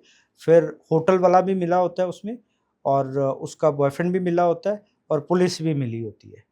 तो इस तरीके से वो काम करते हैं। तो ये तो बहुत पुराना कॉन्सेप्ट है, बहुत पुराना कॉन्सेप्ट है। और ये इंडिया में नहीं, बाहर भी होता है ये। नेपाल में बहुत होता है ये। थाईलैंड में भी बहुत होता है ऐसा। थाईलैंड में बहुत होता है। थाईलैंड में इतना नहीं होता। थाईलैंड की जो पुलिस है, उनका कानून है थोड़ा सा सख्त है इस मामले में, वो ऐसे नहीं होने देते। वहाँ पे ओपन है सारा कुछ, वहाँ पे बहुत ज़्यादा नहीं होता। इस्तांबुल में भी होता है कि मैं इस्तांबुल में भी मैंने लोगों के साथ देखा है ये चीज़ें होते हुए। और वहाँ पे ये भी होता है, ये तो एक अलग बात हो गई कि आप किसी बार में चले गए, वहाँ पे आपको लड़की मिली कोई, तो ज़ाहिर-सी बात है कि आप अट्रैक्ट हो गए, आप उसने आपको इनवाइट किया शराब पीने के लिए, आप उसके साथ शराब पीना शुरू कर दिया, और जब बिल आएगा तो वो बहुत लाखों रुपए में बिल आएगा आपका, ठीक है? आपको पे करना पड़ेगा, नहीं तो बाउंसर बाहर खड़े हुए हैं, ठीक है? तो ये फ्रॉड जो है ना, ये बहुत पुराने फ्रॉड्स हैं एक्चुअली, तो लोग फँस जाते हैं। तो इसके बारे में कभी हम फिर डिटेल में बात कर सकते हैं, क्योंकि मैं इस तरीके के केसेस इन्वेस्टिगेट करता हूँ, और बहुत सारी मैं रील्स भी बनाता हूँ इसके ऊपर, लोगों को एजुकेट करने की कोशिश करता हूँ। हो पाते या नहीं हो पाते अलग बात है, बट मैं अपनी ड्यूटी, क्योंकि जितना मेरे को पता है, मैं अपनी ड्यूटी निभाने की कोशिश करता हूँ इसमें। सर एक किस्सा मुझे याद आया अभी, जैसा आपने बताया ना कि लड़कियां फ्रॉड करती है। एक ऐसी मेरी फ्रेंड है, लड़के भी करते हैं इसमें। लड़के भी करते होंगे, बट एक लड़की वाला मुझे याद आया, तो मैं पहले वो डिस्कस करता हूँ। हाँ, प्लीज़ प्लीज़। तो एक दिल्ली के अंदर एक क्लब है, नाम तो नहीं लूंगा, बेमतलब मैं क्यों नाम लेना किसी क्लब क्या का। क्या है? एक कोई क्लब है, क्लब? अच्छा, कोई ओके, क्लब है। ऑलराइट। तो उसमें क्या हुआ कि मेरे फ्रेंड गए हुए थे, हुँ। तो बैठ के ड्रिंक वगैरह कर रहे थे। तो एक लड़की ने काफ़ी देर से देख रही थी, तो वो फिर देख रही कि लड़की मुझे क्यों देख रही है। एक फैसिनेटिंग हो गया ना कि ये मुझे क्यों देख रही है। तो क्लब मैनेजर आया पास में, तो उसने बोला कि बात करो। उसने बोला नहीं नहीं। तो उसने फिर भी लड़की को भेज दिया, जाओ ज्वाइन करो, ठीक है। लड़की ने क्या करा, वो ड्रिंक बनवा रही थी अपने आप। तो उसकी जो ड्रिंक आ रही थी वो ड्रिंक नहीं थी एक्चुअल में। तो और जो सामने बंदा बैठा होता, जो मेरे फ्रेंड थे, उनकी ड्रिंक आ रही थी, ठीक है। तो उन्हें रियलाइज़ हुआ 2-4 ड्रिंक के बाद कि यार तेरी तो ड्रिंक नहीं आ रही। जब उन्होंने सिप लिया तो ड्रिंक है ही नहीं, ये ड्रिंक जैसी लग रही है बट ये ड्रिंक तो है ही नहीं। तो उसने बोला कि तू मेरा बिल बढ़वा रही है, ठीक है। तो उसने बोला नहीं मैं तो बिल नहीं बढ़वा रही, तो उसने भेज दिया, ठीक है। तो बाद में पता लगा कि वो जो लड़की है, एक नहीं 4-5 लड़की होती है वो उस टाइम पे, शाम के टाइम। और वो इसलिए होती है ताकि जो कस्टमर आ रहे हैं और उनके साथ बैठे उनका बिल बढ़वाए, और खुद तो ड्रिंक करती नहीं थी, तो लेकिन उनका बिल ज़रूर बढ़वाती थी। ये तो चल रहा था सर दिल्ली के अंदर। चल रहा नहीं था, अभी भी चल रहा है, अभी भी चल रहा है सर, ये है कहीं ना कहीं। तो इसमें पुलिस भी इन्वॉल्व रहती है, इसमें होटल वाले भी इन्वॉल्व रहते हैं, क्लब वाले भी इन्वॉल्व रहते हैं, लड़कियां तो इन्वॉल्व होती ही है। लोग लालच की वजह से, अपनी मतलब ज़रूरतों की वजह से फंस जाते हैं वहाँ पे। तो इस तरीके से ये चीज़ें तो बहुत चल रही हैं। और अभी तो डेटिंग ऐप आ गए, तो डेटिंग ऐप ने तो और आसान कर दिया है इस फ्रॉड को करने के लिए, क्योंकि पहले तो लोग अगर जो क्लब जाते थे वही फंसते हैं। अब जो शराब नहीं पीते हैं, जो क्लब नहीं जाते, वो भी फंसते हैं। वो भी फंसते हैं। तो ज़्यादा फंसने के चांसेस हो गए। ज़्यादा चांस उनके उनके पास देखिए, जब भी कोई ऐसी चीज़ें आती हैं, तो इस तरीके के जो स्कैमर हैं, वो अपने लिए कोई रास्ता निकाल ही लेते हैं हुँ। फ्रॉड करने का, कि फ्रॉड कैसे करना है, इससे पैसे कैसे लूटने हैं। तो ये सब चल रहा है, पुलिस की मिलीभगत से चल रहा है ये। सर अभी तो बातें करने के लिए तो बहुत सारी बातें हमारे पास में जो कि अभी हम कर सकते हैं, लेकिन 1 अभी इस पॉडकास्ट के अंदर इतना ही कवर कर पाएँगे। जी, जी। और अभी तो अगर हम बात करें, हमारे पास बहुत सारे टॉपिक्स हैं, जैसे साइबर फ्रॉड हो गया, फोरेंसिक फ्रॉड हो गया, और काफ़ी जो स्टोरीज़ आपने कवर अप की होगी, जो स्पाई किए होंगे, तो काफ़ी स्टोरी हमें जो कवर अप करनी है अभी। तो thank you so much sir, firstly to join us, और आई होप आपको ये एपिसोड में काम करके काफ़ी अच्छा लगा होगा बिल्कुल, हमारे बिल्कुल, साथ। बिल्कुल। और सर आप कोई एडवाइस देना चाहते हो उन्हें जो अपने करियर परस्यू करना चाहते हैं in field of detective? Detective field में करियर बनाना चाहते हो, तो आप किसी भी डिटेक्टिव एजेंसी में जा सकते हैं, इंटर्नशिप शुरू कर सकते हैं। जैसे मैंने इस पॉडकास्ट में स्टार्टिंग में बोला कि क्या-क्या आपके अंदर होना चाहिए, क्या-क्या स्किल्स होने चाहिए। आप ये पॉडकास्ट दोबारा देखिए और बार-बार देखिए, अगर आपके अंदर वो स्किल्स हैं, तो आप किसी भी डिटेक्टिव एजेंसी में जा सकते हैं और इंटर्नशिप के लिए अप्लाई कर सकते हैं। अगर आप उनको कहेंगे कि आपने डिटेक्टिव बनना है या आप इन्वेस्टिगेटर बनना चाहते हो, तो आपको कोई चांस नहीं देगा। आप इंटर्नशिप के लिए जाएँगे, आप सीखने के लिए जाएँगे, आपको स्टार्टिंग में हो सकता है पैसे ना मिलें, सैलरी ना मिले, लेकिन कुछ महीने बाद जब आप अपना स्किल्स दिखाएँगे, आप काम सीखेंगे, तो आपको अच्छे खासे पैसे मिलने शुरू हो सकते हैं। लेकिन इसके लिए आपको जो एक डिटेक्टिव के लिए या एक फील्ड एजेंट के लिए ज़रूरी स्किल्स हैं, वो आपको अपने अंदर पैदा करने होंगे या अपने अंदर पहचानने होंगे। तो अगर वो आपके अंदर हैं, तो आप ज़रूर एक अच्छा डिटेक्टिव बन सकते हैं और इसमें करियर बहुत अच्छा है। और जितना मैंने जाना है, और क्योंकि इस फील्ड में बहुत कम लोग आते हैं, क्योंकि ये बहुत चैलेंजिंग फील्ड है, एक अलग तरीके का फील्ड है और अभी नया फील्ड है ये। तो इसमें बहुत सारे डिटेक्टिव्स की, बहुत सारे इन्वेस्टिगेटर्स की ज़रूरत है। हमारे हिंदुस्तान में बहुत सारे फ्रॉड्स होती हैं, उनको पकड़ने के लिए और रिलेशनशिप्स को ठीक करने के लिए बहुत सारे एक्सपर्ट्स की ज़रूरत है। तो आपका स्वागत है। Thank you. आई होप दोस्तों आपको ये पॉडकास्ट बहुत अच्छा लगा होगा। अगर आपके कोई भी विचार है, अगर आपको कोई क्वेश्चन है, आप कमेंट बॉक्स में ड्रॉप कर सकते हो। अगर आप चाहते हो कि सर हमारे साथ दोबारा इस पॉडकास्ट में जुड़े, जहाँ पे हम और भी टॉपिक्स जो हमारे रह गए हैं वो कवर अप करें, please drop your comment in comment box, ताकि हम सर को दोबारा बुला पाए और इतनी अच्छी-अच्छी बातें दोबारा कर पाए, और स्पाई वर्ल्ड की एक अलग ही थ्योरी फिर सर हमें बताए कि क्या होता है, जो इस समय अभी रूबरू नहीं है शायद कुछ चीज़ों से। And thank you so much, sir, for joining us once again. Thank you. Thank you very much.